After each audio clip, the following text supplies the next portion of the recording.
흩뿌리는 가을비 속 외곽 재래시장의 적막한 골목길에서 우연히 발견한 낡은 가죽 서류 가방. 27살 김태현의 평범했던 일상은 그 가방 안에서 발견한 한 장의 흑백 사진으로 완전히 뒤바뀌게 됩니다. 사진 속에는 죽었다고만 알았던 아버지와 모르던 할아버지의 모습이 담겨 있었고, 태현은 자신의 진짜 가족을 찾아 나서는 용기 있는 여정을 시작합니다. 오늘 들려드릴 이야기는 오래도록 숨겨져 있던 진실과 마침내 하나로 모이는 가족의 감동적인 재회에 관한 이야기입니다. 가을비가 내리는 늦은 저녁, 서울 외곽의 재래시장은 하나둘 셔터가 내려진 채 고요함에 잠겨 있었다. 빗방울이 고르게 지붕을 두드리는 소리만이 정막을 채우고 있었다. 27살의 나는 분식집 마감을 마치고 파란 우비를 입은 채 시장 골목을 천천히 걸었다. 오래된 전구들이 깜빡이며 내 그림자를 길게 느렸고 축축한 아스팔트 위로 내 발소리만이 울려 퍼졌다. 하루 종일 쌓인 피로가 발걸음을 무겁게 했다. 어깨는 긴장으로 뭉쳐 있었고 허리는 주방에서 구부정하게 서 있던 시간들로 인해 쑤셨다. 비에 젖은 머리카락에서 물방울이 목덜미를 타고 흘러내렸다. 그때였다. 길가에 놓인 낯선 가죽 서류 가방이 내 시선을 사로잡았다. 이런 데에 왜 가방이? 주변을 둘러보았지만 인기척은 찾아볼 수 없었다. 단지 바람에 흔들리는 간판 소리만이 귓가를 스쳤다. 비에 젖은 가방은 마치 오래도록 그 자리에 있었던 것처럼 보였다. 무심코 다가가 가방을 들었을 때 묵직한 무게의 심장이 두근거렸다. 가방 표면의 물기가 내 손바닥에 차갑게 전해졌다. 집으로 돌아오는 길, 가방은 마치 쇳덩이처럼 무거웠다. 빗소리가 점점 거세지며 내 고민도 깊어졌다. 경찰서에 신고해야 할까? 하지만 그렇게 한다면 나는 그저 가방을 건네고 이야기는 끝날 것이다. 내 가슴 한편에 자리 잡은 호기심이 나를 붙잡았다. 집으로 돌아와 방 한켠에 앉아 젖은 옷을 갈아입고 수건으로 머리를 말린 후 조심스럽게 가방을 열었다. 가방에서는 부드러운 가죽 냄새와 함께 두툼한 봉투들이 가지런히 정리되어 있었다. 뭐야, 이거? 봉투를 열어보니 그 안에는 억대의 현금이 가지런히 들어 있었다. 내 손끝이 덜덜 떨렸다. 생전 처음 보는 금액에 숨이 턱 막혔다. 돈다발에서 풍기는 잉크 냄새가 내 방을 가득 채웠다. 꿈을 꾸는 것만 같았다. 심장은 마치 달리기라도 한 것처럼 격렬하게 뛰었다. 그 밑바닥에서 종이 한 장이 툭 떨어졌다. 낡은 흑백 사진이었다. 빛바랜 사진 속에는 3명이 함께 서 있었다. 중년의 남자와 그 옆의 소년, 그리고 뒤편에서 미소 짓는 노년의 남자. 사진을 바라보던 내 눈이 커졌다. 이거 우리 아빠잖아. 사진 속 남자는 분명 20년 전 내가 기억하는 아버지였다. 시간이 멈춘 듯한 그의 미소, 온화한 눈빛이 나를 바라보고 있었다. 그리고 그 옆에 어린 소녀는 어릴 적 나와 꼭 닮아 있었다.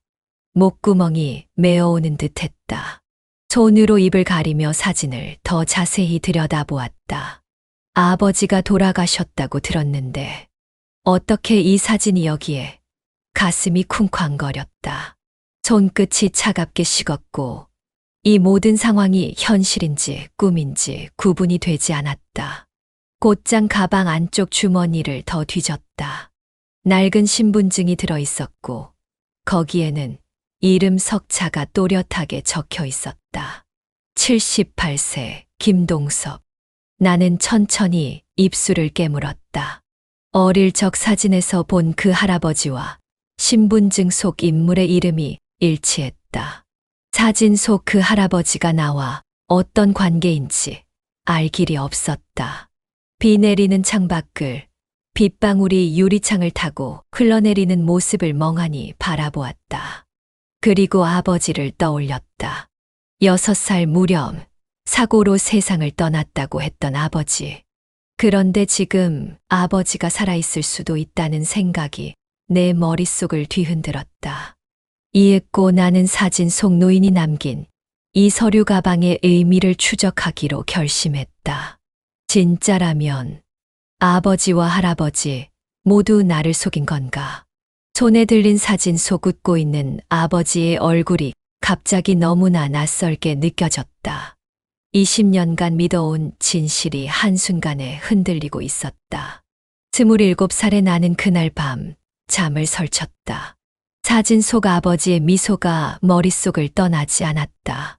낡은 흑백 사진 속 그 순간이 마치 살아 움직이는 것 같았다. 번쩍이는 가로등 불빛이 창문으로 비칠 때마다 뒤척였고 머릿속은 온통 질문들로 가득했다. 아침 햇살이 방 안을 비출 때쯤 마음을 다잡고 오래된 사진과 신분증을 들고 고모를 찾아갔다.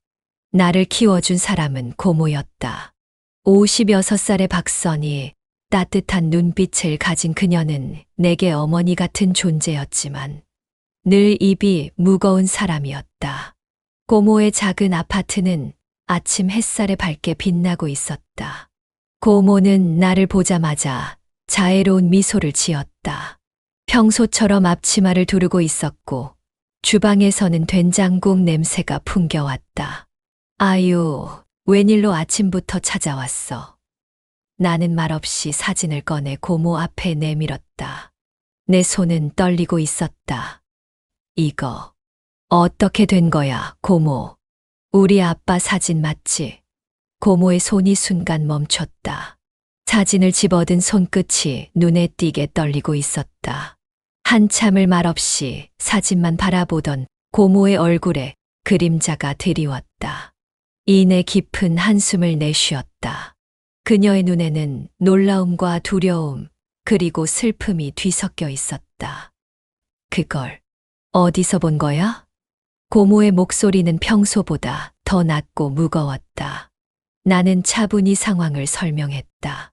시장 골목에서 주운 서류 가방 이야기, 안에 들어있던 현금 다발과 신분증까지 하나하나 자세히 설명했다. 비 내리던 그날 밤, 분식집 일을 마치고 돌아가던 길에 우연히 발견한 가방이 내 인생을 어떻게 바꿔놓았는지 차분히 이야기했다. 그 가방을 보는 순간 이상한 느낌이 들었어요. 평범한 시장 골목에 저런 고급 가죽 가방이 있다는 게 어색했거든요. 주인을 찾으려고 주변을 둘러봤지만 아무도 없었어요. 그래서 일단 가져왔는데 그 안에서 이 사진을 발견했어요. 내 말을 듣던 고모의 표정이 점점 어두워졌다. 사진을 바라보는 그녀의 눈에는 공포와 놀라움이 스쳤다. 마치 오랫동안 숨겨온 비밀이 드러나는 순간을 목격하는 듯했다. 가방이 어떻게 시장에 있었는지는 모르겠어요.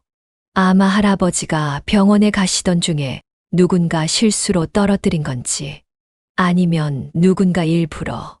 고모는 앨범을 천천히 펼치면서 깊은 숨을 내쉬었다. 그녀의 손가락이 오래된 사진들을 조심스럽게 넘기는 모습에서 과거의 무게가 느껴졌다. 이상하지. 수많은 사람들이 지나다니는 그 시장에서 하필 내가 그 가방을 발견했다는 게, 그것도 내가 매일 지나다니는 그 길목에서. 고모의 목소리는 차분했지만 그 안에는 경이로움이 담겨 있었다. 마치 운명이 너를 할아버지에게 이끈 것 같아. 그 가방이 다른 누구의 손에 들어갔다면 이 사진들은 그저 모르는 사람들의 추억일 뿐이었을 텐데. 나는 가방을 발견한 그 순간을 다시 떠올렸다. 비에 젖은 가죽 표면, 무심코 손을 뻗었던 그 순간이 이제는 마치 보이지 않는 실로 연결된 필연적인 만남처럼 느껴졌다. 아마도 할아버지도 알고 계셨을 거야. 자신의 가방이 어떻게든 너에게 닿기를 바라면서 그 사진을 넣어두셨던 것 같아. 그분은 항상 너를 찾고 있었으니까. 고모의 말은 마치 오래된 퍼즐의 마지막 조각을 맞추는 것 같았다. 우연이라고만 생각했던 일들이 사실은 깊은 연결 속에 있었던 것이다. 할아버지의 가방, 그 안의 사진, 그리고 내가 그것을 발견한 그 순간까지. 모든 것이 이상하리만큼 완벽하게 맞물려 있었다. 고모는 말없이 자리에서 일어나 방 한쪽에 놓인 낡은 서랍장을 열었다. 그녀의 손이 미세하게 떨렸다. 오랫동안 열지 않았던 듯한 서랍 속에서 먼지가 살짝 일었다. 그곳에서 고모가 꺼낸 것은 시간의 흔적이 고스란히 담긴 오래된 앨범과 누렇게 변한 편지 뭉치였다. 이제는 내가 알아야 할 때가 된 것 같구나. 이 사진들과 편지들이 모든 것을 설명해 줄 거야. 조심스럽게 꺼낸 건 오래된 앨범 한 권과 누렇게 바랜 편지 뭉치였다. 시간의 흔적이 고스란히 담긴 물건들이었다. 이제는 내가 알아야 할 때가 된 것 같다. 고모가 앨범을 펼쳤다. 먼지 냄새와 함께 오래된 기억이 펼쳐졌다. 사진 속에는 내가 5살쯤 되었을 때 아버지 김재호가 나를 번쩍 들어 올리며 웃고 있었다. 그때의 행복했던 순간이 그대로 담겨 있었다. 그리고 사진 구석 흐릿하게 찍힌 노인의 얼굴이 있었다. 사진 속 그 노인은 바로 내가 가방 속에서 본 할아버지와 똑같았다. 이 사람이 김동섭 씨야? 목소리가 떨렸다. 가슴이 쿵쾅거렸다. 고모는 고개를 끄덕였다. 그녀의 눈에는 조심스러움이 담겨 있었다. 그래, 내 할아버지야. 그 말에 숨을 멈췄다. 머릿속이 하얘졌다. 할아버지라고? 아버지 쪽 가족은 다 돌아가셨다면서. 목소리가 흔들렸다. 내가 알던 진실이 하나둘 무너져 내리는 기분이었다. 고모는 깊은 숨을 들이쉬었다. 그녀의 손가락이 앨범 페이지를 조심스럽게 넘겼다. 그곳에는 더 많은 가족 사진이 있었다. 모두 내가 7살 이전의 사진들이었다. 내가 6살 때까지는 아버지와 잘 지냈지. 하지만 아버지가 빚을 크게 졌어. 고모의 목소리가 점점 작아졌다. 그 말에 가슴이 철렁 내려앉았다. 아이였을 때 기억했던 행복한, 안정된 가정이 있었다는 기억이 희미하게 떠올랐다. 그 행복 뒤에 숨겨진 어두운 비밀이 있었던 것이다. 고모는 바랜 편지 한 장을 꺼내 보여줬다. 종이는 오래되어 구겨진 자국이 많았고 잉크는 희미해져 있었다.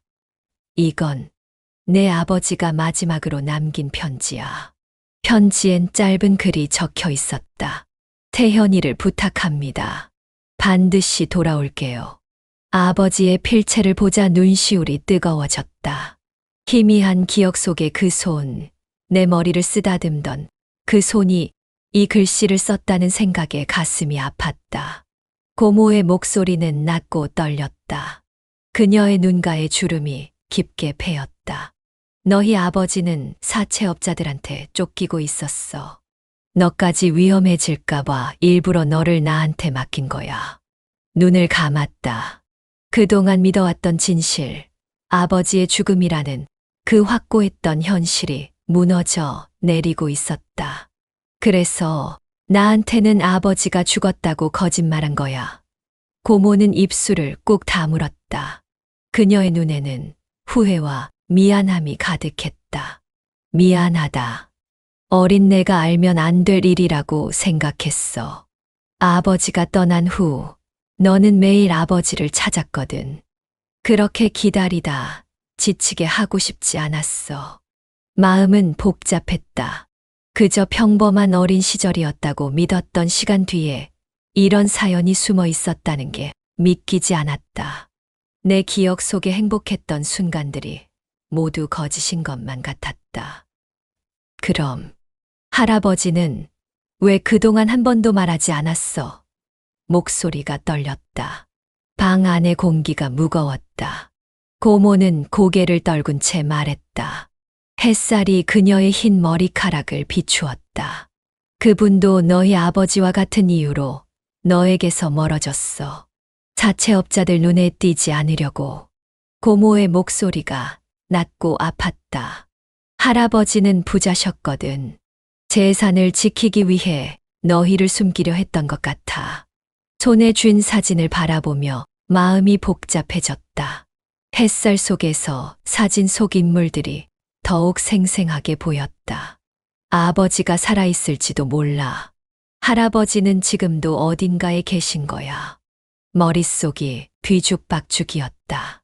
창문 너머로 바라본 하늘은 유난히 푸르렀다. 어릴 적 아버지와 함께 바라봤던 그 하늘과 같았다. 모든 것이 새롭게 느껴졌다. 내가 알던 세상이 갑자기 더 넓어진 것 같았다. 차츰 눈빛에 결심이 깃들었다. 이제는 진실을 찾아야 했다. 아버지가 살아있다면 그를 찾아야 했다. 할아버지가 나를 알고 있다면 만나야 했다. 모든 의문을 풀어야 했다. 고모는 내 표정이 변하는 것을 지켜보며 조용히 속삭였다. 태연아, 그래도 너무 서두르지 마. 오랜 시간 숨겨온 비밀이야. 위험할 수도 있어. 하지만 내 마음은 이미 정해졌다. 손에 쥔 사진, 그 속에 담긴 진실을 찾아 나서야 했다. 어쩌면 20년간 지켜온 거짓된 평화보다 불편한 진실이 더 나을지도 모른다는 생각이 들었다. 며칠 후 서류 가방 속 신분증에 적힌 주소를 향해 발걸음을 옮겼다. 가을비가 그친 뒤에 청명한 하늘 아래 서울 변두리 오래된 골목길을 따라 걸었다. 길을 몇 번 헤매다 마침내 도착한 곳은 주택가 한복판에 우뚝 선 고풍스러운 저택이었다. 벽 너머로는 잘 다듬어진 정원과 커다란 고목들이 보였고 바람에 흔들리는 나무십 사이로 햇빛이 반짝였다. 청동으로 만든 듯한 대문 앞에는 김동섭이라는 명패가 단정하게 걸려 있었다. 심장이 격렬하게 뛰었다. 이곳이 진짜 그 사람의 집일까? 20년간 죽었다고만 알았던 아버지와 관련된 할아버지가 사는 곳일까? 나는 잠시 숨을 고르며 초인종을 눌렀다. 울림 소리가 가라앉자 문 너머로 발소리가 들렸고 곧 대문이 열렸다. 초점 없는 눈빛으로 나를 쳐다본 건 30대 초반쯤 되어 보이는 남자였다. 반듯한 슈트 차림에 매서운 눈매와 얄미운 입꼬리를 가진 이 남자는 처음부터 경계심을 드러냈다. 곱게 정돈된 머리카락과 달리 그의 표정은 거칠었다. 뭐지? 누구야?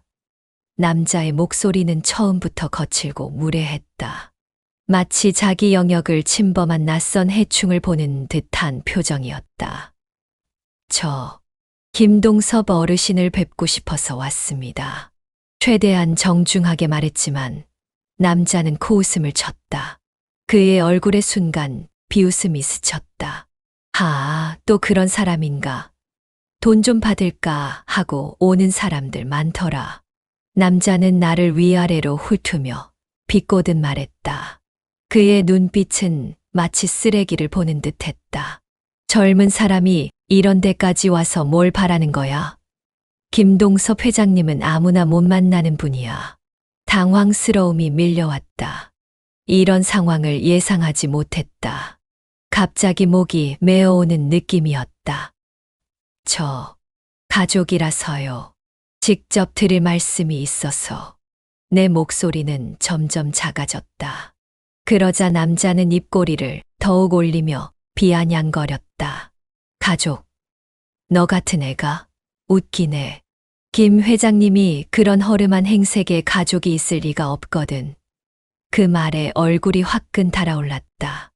허름한 행색이라니 오늘도 평범한 점퍼에 청바지를 입었을 뿐인데 갑자기 내 옷차림이 초라하게 느껴졌다. 가슴 속에서 무언가 뜨겁게 솟구쳤다. 부끄러움과 분노가 뒤섞인 감정이었다. 남자의 비아냥은 계속됐다. 어디서 돈이라도 좀 받아낼 생각으로 왔나 본데. 딱 봐도 너랑은 급이 달라. 그러니까 얼른 꺼져. 남자는 내 어깨를 밀치며 문을 닫으려 했다. 순간적으로 몸이 앞으로 쏠렸다. 간신히 문틈에 손을 걸쳤다. 잠깐만요. 지갑을 주웠어요. 안에 있던 사진을 보고 찾아온 겁니다. 목소리가 떨렸다. 단지 진실을 알고 싶다는 마음뿐이었는데 왜 이런 대우를 받아야 하는지 이해할 수 없었다. 내 절박한 목소리에 남자는 다시 문을 열었다. 호기심이 그의 얼굴을 스쳤다. 사진 뭐 가족 사진이라도 있었냐? 네, 제 아버지가 찍혀 있었어요. 분명 이 집과 관련된 분이 맞아요. 내 손은 떨리고 있었지만 목소리만큼은 단호하게 유지하려 했다. 남자는 한참 나를 쳐다보더니 냉소를 지었다. 그의 눈에는 경멸과 의심이 가득했다. 그래서 회장님 보고 아버지 찾으러 왔다. 뭐 이런 드라마라도 찍자는 거야? 그는 일부러 크게 웃으며 주변에 누가 있든 말든 모욕적인 말을 던졌다. 넌 그냥 돈 냄새 맡고 온 거잖아. 애초에 지갑도 주웠다. 웃기지 마. 속이 울컥했다. 가슴 속에 억울함이 복받쳤다. 아무것도 모르는 사람에게 이런 취급을 받다니. 눈시울이 뜨거워졌지만 꾹 참고 말했다. 진심으로 가족일지도 몰라서 온 겁니다. 그러자 남자는 코웃음을 치며 마지막으로 찔러댔다. 그래도 말 안 통하네. 알아들어. 이 할아버지, 요즘 병원 신세야. 널 만날 이유도 없고 보고 싶어 하지도 않을 거야. 남자는 차가운 눈으로 나를 노려보며 문을 쾅 닫아버렸다. 멍하니 그 앞에 서 있었다. 목구멍이 뜨거웠다.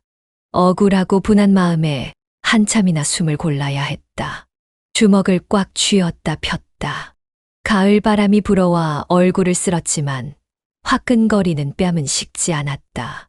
발걸음을 돌리며 가방에서 그 낡은 흑백 사진을 꺼내 보았다. 사진 속 아버지의 미소가 눈에 밟혔다. 이제는 확신이 들었다. 이 집, 이 가족과 나는 분명 연결되어 있다. 남자의 과도한 거부 반응이 오히려 그것을 증명하고 있었다. 그날 밤 병원 정보를 알아내기 위해 다시 서류 가방 안을 뒤졌다. 빛바랜 가죽 냄새가 코끝을 스쳤다. 가방 안 깊숙이 조심스럽게 접힌 쪽지 하나가 들어있었다. 강서구 서울중앙병원, 김동섬. 가슴이 철렁했다. 손가락이 저절로 떨렸다. 할아버지가 병원에 계시다고 분노와 슬픔이 동시에 밀려왔다. 아직 살아계신 할아버지. 내가 알지 못했던 가족의 일원. 그리고 나를 거부하는 또 다른 사람람. 왜 저 남자는 나를 그렇게까지 모욕했을까? 그리고 왜 할아버지를 숨기는 걸까? 입술을 꽉 깨물었다. 초조함과 불안감이 내 몸을 감쌌다. 하지만 동시에 더 강한 결심이 생겼다. 직접 확인해야겠어. 반드시. 이제는 돌아갈 수 없었다. 진실이 무엇이든 맞닥뜨릴 준비가 되어 있었다. 내일 나는 그 병원으로 향할 것이다. 27살의 나는 서울중앙병원 중환자실 복도를 천천히 걸었다. 차가운 바닥을 밟을 때마다 희미한 발소리가 울렸고 복도 끝 창문 틈으로 스며든 빛마저도 유난히 희미하게 느껴졌다. 병원 특유의 소독약 냄새가 코끝을 자극했다. 손에 쥔 쪽지를 꼭 붙잡은 제 심장이 빠르게 뛰었다. 여기 계신다고 했어. 간호사 스테이션을 지나며 몇몇 간호사들의 의심스러운 눈길이 느껴졌다.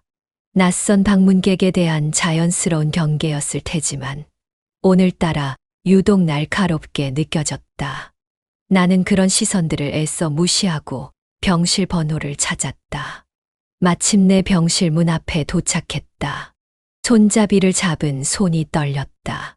문을 열자 할아버지, 김동섭은 창가에 앉아 있었다. 78살의 노인, 병색이 완연한 얼굴에 흐릿한 눈빛으로 먼 하늘을 바라보고 있었다. 그의 앙상한 손등에는 수액 주사가 꽂혀 있었고 창문으로 들어오는 빛이 그의 옆모습을 비추고 있었다. 숨을 삼켰다. 사진 속 그 할아버지랑 똑같아. 세월의 흔적이 깊게 패였지만 분명 그 사진 속 인물이었다. 그렇게 가까이에서 본 건 처음이었다. 심장이 격렬하게 뛰었고 목구멍이 메어지는 느낌이었다. 혹시 김동섭 어르신 맞으세요? 목소리가 살짝 떨렸다. 두려움과 기대감이 동시에 몰려왔다. 할아버지는 천천히 고개를 돌려 나를 바라봤다. 창문에서 들어오는 빛이 그의 주름진 얼굴을 비추었다. 순간 그의 눈가가 미세하게 떨렸다. 무언가를 알아본 듯한 표정이었다. 너, 이름이 뭔가? 할아버지의 목소리는 나이 때문인지 거칠고 낮았다. 김태현입니다. 대답하는 순간 내 안에서 무언가가 울렸다. 이것이 내 뿌리를 찾는 첫 순간이라는 생각이 들었다. 할아버지의 눈이 커졌다. 현이, 그의 목소리에는 놀라움과 떨림이 묻어 있었다. 그는 나를 알고 있었다. 분명했다. 그 순간 병실 문이 쾅 소리를 내며 열렸다. 낮에 저택 앞에서 만났던 그 남자, 박진우가 거칠게 들어섰다. 그의 얼굴은 분노로 일그러져 있었다. 여기서 뭐 하는 거야? 진우는 내 팔을 거칠게 잡아 끌었다. 그의 소나귀에서 통증이 느껴졌다. 병원까지 쫓아왔어. 진짜 구질구질하게. 황급히 몸을 빼며 말했다. 저 그냥 확인하고 싶어서 온 겁니다. 여긴 제 할아버지니까요. 내 목소리는 흔들렸지만 최대한 단호하게 말하려 노력했다. 진우는 소리내어 비웃었다. 그의 웃음소리가 병실 안을 메아리쳤다. 내 할아버지, 내가 뭔데? 어르신한테 좀 들었다. 그래도 이건 아니지. 진우는 곧장 할아버지를 돌아보며 말했다. 회장님, 이런 애한테 괜히 감정 흔들리지 마세요. 어차피 없던 놈 아닙니까? 그의 말투에는 아첨과 경멸이 뒤섞여 있었다. 진우의 말에 내 얼굴이 굳었다. 심장이 쿵 내려앉는 느낌이었다. 뭐라고요? 진우는 나를 똑바로 쳐다보며 비아냥댔다. 애초에 너 같은 애는 없던 손주였다고. 여기서 뭐라도 얻어낼 줄 알았어. 할아버지는 아무 말 없이 입술을 달달 떨었다. 그의 눈에는 알 수 없는 감정이 담겨 있었다. 슬픔인지 분노인지 회한인지 구분할 수 없었다. 하지만 할아버지는 진우의 말에 반박하지 않았다. 침묵으로 그의 말을 용인하는 듯했다. 진우는 나를 병실 밖으로 밀어내며 차갑게 덧붙였다. 여긴 돈 많은 사람들의 병실이야. 너처럼 동네 분식집에서 일하는 애가 발 들일 곳이 아니라고. 알아들었어. 그의 말에서 도끼가 느껴졌다.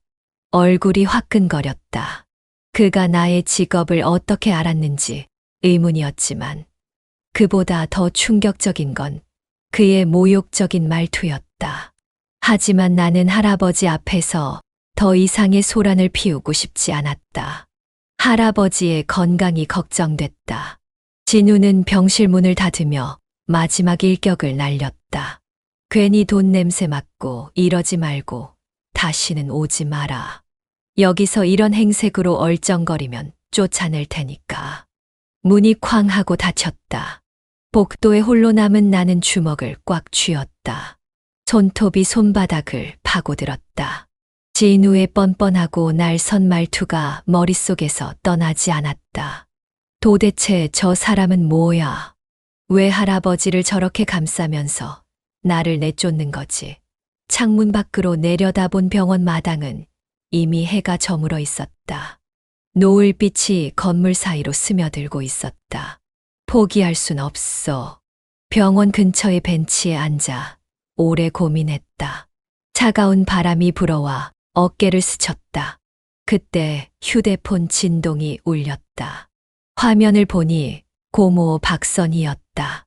내 유일한 혈육이자 어머니가 돌아가신 후 나를 키워주신 분이었다. 태현아, 무슨 일 있냐? 목소리가 떨려. 고모의 목소리에는 항상 따뜻함이 묻어 있었다. 깊은 숨을 쉬며 말했다. 고모, 할아버지 찾았어. 병원에 계셔. 내 목소리는 흔들렸다. 고모는 놀란 듯 숨을 들이켰다. 잠시 정적이 흘렀다. 어떻게 찾았어? 그녀의 목소리도 떨리고 있었다. 병실에서 있었던 일을 털어놨다. 진우라는 남자가 할아버지를 보호하는 척하면서도 나를 모욕하고 내쫓았다는 이야기까지 모두. 말하는 동안 목이 메었다. 그놈 박진우라고 했어. 고모의 목소리가 단단하게 굳었다. 평소의 부드러운 어조가 사라졌다. 네, 그 사람이 왜 저러는 걸까요? 질문 속에는 혼란과 상처가 담겨 있었다. 고모는 낮게 대답했다. 아마 그놈이 내 할아버지 곁에서 재산을 노리고 있는 거야. 그녀의 말투에서 분노가 느껴졌다. 말문이 막혔다. 그동안 나는 단지 진실을 알고 싶었을 뿐인데, 이제 복잡한 이해관계 속에 휘말린 듯했다. 김동섭이라는 이름의 배후에는 내가 알지 못했던 거대한 무언가가 있었다. 태현아, 그럴수록 내가 굳건하게 지켜야 해. 내가 유일한 손주니까. 고모의 목소리에는 결연함이 담겨 있었다. 고개를 숙인 채 숨을 깊이 쉬었다. 가을 바람이 뺨을 스쳤다. 응, 고모. 할아버지를 두고 그냥 돌아오진 않을 거야. 진우의 냉소와 모욕에도 점차 마음을 다잡았다. 그가 감추고 있는 건 단순한 재산 문제만은 아닐 거라고 느꼈다. 그의 눈빛 속에는 다른 무언가가 있었다. 두려움, 불안, 그리고 숨겨진 비밀. 해가 완전히 저물고 병원 앞 가로등이 하나둘 켜지기 시작했다. 내일은 다시 이곳에 와야겠다고 결심했다. 이번에는 더 준비된 상태로, 그리고 더 단단한 마음으로. 며칠 뒤 서울중앙병원 앞 벤치에 앉아 하늘을 올려다봤다. 봄비가 내린 후 하늘은 맑게 개어 있었다. 공기는 상쾌했고 어디선가 새들의 지저귀이 들려왔다. 그날 이후 나는 병원 근처를 떠나지 않았다. 내가 지키려 했던 건 단지 김동섭이라는 이름의 할아버지가 아니라 내가 잃어버린 가족이었다. 매일 아침 병원 카페에서 커피를 마시고 오후에는 이 벤치에 앉아 할아버지를 만날 기회를 기다렸다. 그날 밤 병원 로비에서 만난 고모 박선희가 긴장된 표정으로 내게 다가왔다. 그녀의 눈빛은 단호했다. 태현아, 내가 할아버지를 못 만나는 이유. 사실은 진우가 내 할아버지 유언장까지 손을 댔을 가능성이 높아. 고모의 말에 내 눈빛이 흔들렸다. 가슴 한구석이 철렁하는 느낌이었다. 유언장이요. 그래, 진우가 내 할아버지를 이용해서 재산을 빼돌리려는 거야. 내가 알아본 바로는 진우는 할아버지 회사의 법무팀장이었던 사람의 아들이야. 아버지 때부터 할아버지의 신임을 받았고 지금은 그 자리를 물려받아 할아버지의 모든 법적 문제를 관리하고 있어. 그 말을 들은 나는 마음속에 있던 분노가 서서히 뜨겁게 타올랐다. 손에 쥔 종이컵이 구겨질 정도로 주먹을 꽉 쥐었다. 그 사람이 할아버지를 가두고 있었던 거구나. 이제는 더 이상 물러서지 않기로 결심했다. 며칠 뒤 고모와 함께 변호사를 만나 법적 대응을 준비했다. 나의 출생증명서, 할아버지와의 관계를 증명할 수 있는 사진들, 고모의 증언 등을 모았다. 변호사는 이 모든 증거가 충분히 설득력 있다고 말했다. 마침내 병원에서도 의심스러운 점들을 확인했고 병원 측은 보호자 권한을 재확인하겠다며 진우에게 서류를 요구했다. 그러던 어느 날 할아버지의 병실에서 소란이 일어났다. 진우가 몰래 할아버지의 도장을 찍으려다 병원 관계자에게 적발된 것이다. 어떤 서류에 서명을 강요하던 중이었다고 한다. 그 모습이 CCTV에 고스란히 찍혔고 병원 측은 곧바로 경찰에 신고했다. 진우는 병실 복도에서 경찰에게 붙잡히며 얼굴이 하얗게 질렸다. 그의 세련된 슈트와 달리 표정은 극도로 당황해 있었다. 아니, 이건 오해입니다. 저는 그저.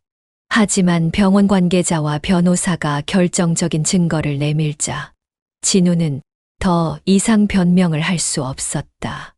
그의 뻔뻔했던 얼굴은 이제 두려움으로 얼룩졌다. 나를 깔보던 그 오만한 눈빛은 온데간데 없이 사라졌다. 나는 멀리서 그 장면을 지켜보며 할아버지 병실 문을 조용히 열었다. 김동섭은 침대에 누워 있었지만 내가 들어서자 옅게 미소 지었다. 그의 얼굴은 피곤해 보였지만 눈빛은 맑았다. 내가 태현이구나. 할아버지의 목소리는 떨렸지만 따뜻했다. 호흡이 가쁜 듯 했지만 목소리에는 기다림이 담겨 있었다. 나는 할아버지의 손을 꼭 잡았다. 그의 손은 주름지고 마른 상태였지만 의외로 따뜻했다. 네, 저예요. 손자 태현이에요. 할아버지의 눈가에 눈물이 맺혔다. 오랜 세월의 무게가 담긴 눈물이었다. 미안하다. 이렇게 늦게 찾아와서. 아니에요. 저야말로 이렇게 오래 돌아다니게 만들어서 죄송해요. 두 사람의 손이 꼭 맞잡혔다. 무언가 끊어졌던 실이 다시 이어지는 듯한 느낌이 들었다. 고모도 병실로 들어와 조용히 말했다. 동생도 지켜주지 못하고 아버지도 지켜주지 못해서 미안했어요. 고모의 목소리는 흔들렸다. 할아버지는 고모의 말에 고개를 천천히 저었다. 그의 눈빛은 따뜻했다. 아니다. 내가 태연히 지켜줬잖니. 창문 밖으로 햇살이 부드럽게 병실 안으로 들어왔다. 그 빛 아래 세 사람은 오랜 세월 묵혀둔 오해와 아픔을 천천히 풀어내고 있었다. 시간이 멈춘 듯했다. 우리 세 사람, 그리고 햇살만이 존재하는 순간이었다. 며칠 뒤 김동섭 할아버지는 병원에서 퇴원해 나와 고모와 함께 자신이 오랫동안 소유하고 있던 교회의 고급 주택으로 거처를 옮겼다.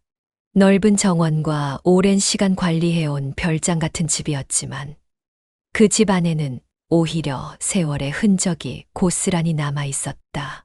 벽에 걸린 낡은 가족 사진들, 먼지 쌓인 책장들, 그리고 오래된 피아노까지. 할아버지는 낡은 거실 소파에 앉아 창밖 정원을 바라보다가 조용히 말했다. 이 집도 이제야 웃는 것 같구나. 우리 셋이 함께 와서 그런가 보다. 고모와 나는 조용히 웃으며 할아버지 곁에 앉았다. 거실 탁자에는 오랜만에 차려진 따뜻한 저녁상이 준비되어 있었고 세 사람의 웃음소리가 집 안에 가득 울렸다. 이 집은 오래도록 정막 속에 있었던 것 같았다. 하지만 이제 생기가 돌아오고 있었다. 할아버지는 내 등을 토닥이며 말했다. 우리 손자, 앞으로는 절대 혼자 두지 않을 거다. 그의 손길에서 나는 따뜻함을 느꼈다. 나도 미소 지으며 대답했다. 저도요, 할아버지. 여기서 같이 지내요. 그날 밤 고모가 준비한 오래된 앨범이 거실 한복판에 펼쳐졌다. 페이지마다 시간이 고스란히 담겨 있었다. 흑백 사진 속 내 어린 시절, 그리고 젊은 아버지, 미소 짓던 할아버지의 모습이 나란히 담겨 있었다. 내가 태어났을 때의 사진, 첫 돌사진, 그리고 아버지와 함께 놀이공원에 갔던 사진까지. 이 사진이 결국 우리를 다시 만나게 했네요. 내 말에 할아버지는 조용히 손을 내밀어 내 어깨를 잡았다. 사진이 아니라 내가 날 찾은 거다. 할아버지의 눈빛은 자랑스러움으로 가득했다. 밖에서는 봄바람이 살랑살랑 불었다. 벚꽃 몇 개가 정원으로 날아들어 수면 위에 떨어졌다. 오랜 세월 엇갈렸던 가족들이 마침내 하나가 되었다.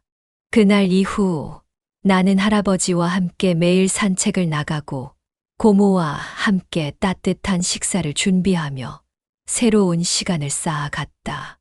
이제 더 이상 외롭지 않았다. 식사 후 고모 박선희가 잠시 망설이다가 내게 눈길을 보냈다. 그녀의 얼굴에는 무언가 말하기 어려운 표정이 스쳤다. 태연아, 이제 말해줘야 할 것 같구나. 나는 조용히 고모를 바라봤다. 가슴 한 구석이 떨렸다.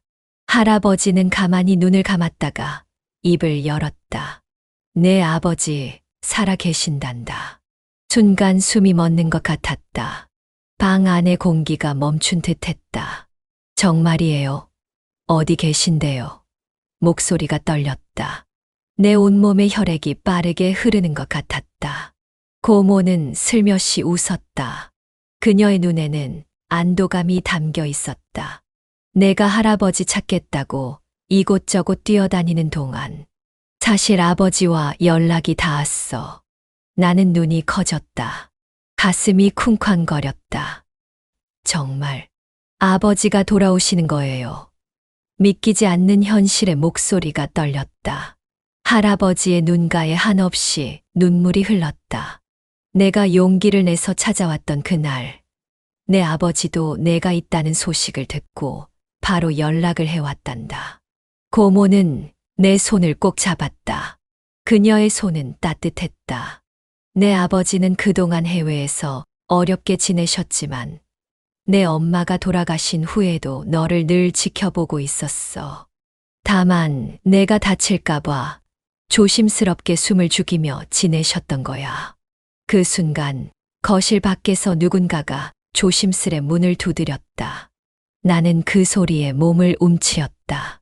고모는 미소를 지으며 문 쪽을 가리켰다. 내 아버지야. 심장이 빠르게 강하게 뛰었다. 손마디가 하얗게 되도록 주먹을 쥐었다가 폈다. 떨리는 마음으로 천천히 문을 향해 걸어갔다. 한 걸음 한 걸음이 영원처럼 느껴졌다. 문을 열었다. 문 앞에는 낯익은 눈빛의 중년 남자가 서 있었다. 머리카락은 희끗희끗 섞여 있었지만 눈빛은 내가 기억하는 그대로였다. 조심스레 웃으며 태연아 라고 부르는 목소리에 나는 금세 눈물이 났다. 아버지, 나는 아버지의 품에 안겼다. 그의 체온이, 향기가, 심장박동이 생생하게 느껴졌다. 어린 시절 기억 속에 그 안정감이 다시 돌아왔다. 미안하다, 우리 태연이. 아빠가 정말 보고 싶었다. 아버지 김재호는 나를 꼭 껴안으며 흐느꼈다. 그의 어깨가 떨리는 것이 느껴졌다. 할아버지는 휠체어에 앉은 채로 그 모습을 지켜보며 말없이 눈물을 훔쳤다. 고모 역시 눈가가 촉촉해졌다. 거실에는 잠시 아무 말도 오가지 않았다. 단지 우리의 숨소리와 흐느낌만이 있었다. 잠시 후 아버지는 거실로 들어와 할아버지 앞에 무릎을 꿇었다.